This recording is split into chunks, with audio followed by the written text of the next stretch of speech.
Speaker.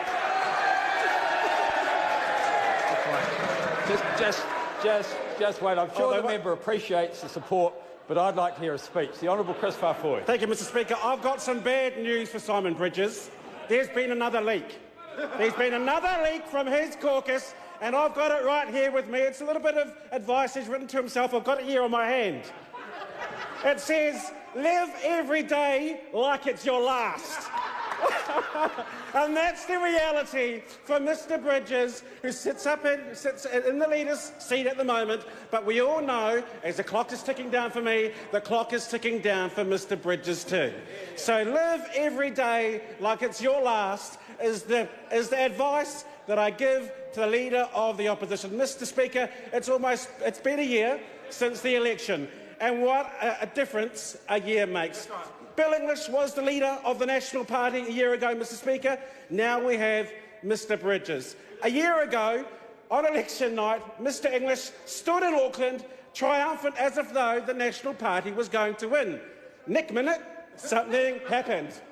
And the direction of this country changed in a way that will make a difference for generations to come.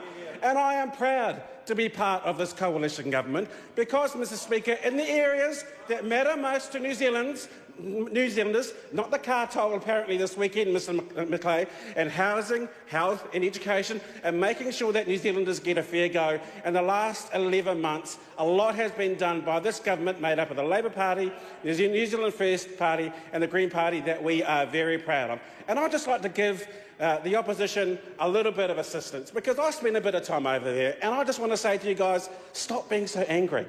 Cheer up. Stop being so angry, because being angry in opposition gets you nowhere. So Mr. McIndoe, Mr. Mitchell, I know who are positive people.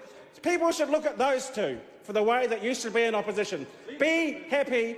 Don't be angry, because that will get you somewhere. And stop being angry about the things that don't matter to New Zealanders. What really matters to New Zealanders is that they can make sure they can live in a safe, warm house. And I'd like to commend my colleague Phil Twyford for making sure that we start building homes that New Zealanders can actually afford. That's what New Zealanders wanted at election time, and we've got a coalition government that is actually delivering that. We're seeing homes that are being built that New Zealanders can actually buy. They can actually buy houses in Auckland where the biggest problems of unaffordability were happening. So I'm really proud about that. Also, Mr. Speaker, the opposition should cheer up.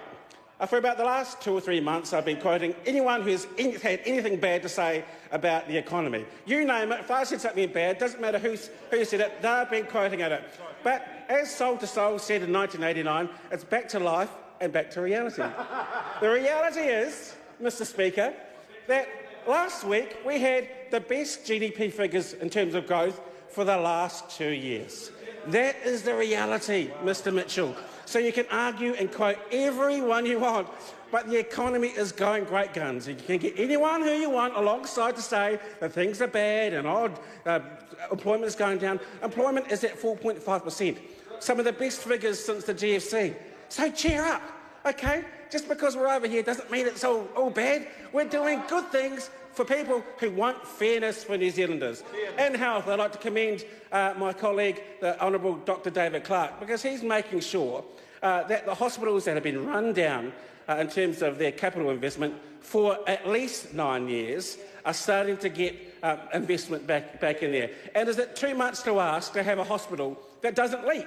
Well, apparently it was for the previous government, but we're making sure we're investing, Mr. Speaker, where it matters. We're also a compassionate government. So when that side of the House was trying to poke holes in what we're trying to do with refugees, we actually did it. So what's the problem? 1,500 refugees, you guys didn't do it. We're a compassionate that actually says we've got a part to play in the global struggle to make sure these people who are coming from war-torn areas have a place to live. New Zealand is a great place to live. But instead of picking holes in the system, we just went along and did it. So just to finish up, Mr. Speaker, a bit of advice, okay? Because I spent 8 years over there, Mr. Mitchell. Get comfy. Okay? Cheer up. If there's something positive to say it, because that's what New Zealanders want to hear. On this side of the House, we're investing in health, housing and education. And we're doing things that have been overdue for more than 9 years. And that's what people want to hear. And I know in your caucus room, when you get the numbers, you're hearing that too. The problem is the guy in that seat's not resonating. So the leaker should just come out and say who they are and get rid of them.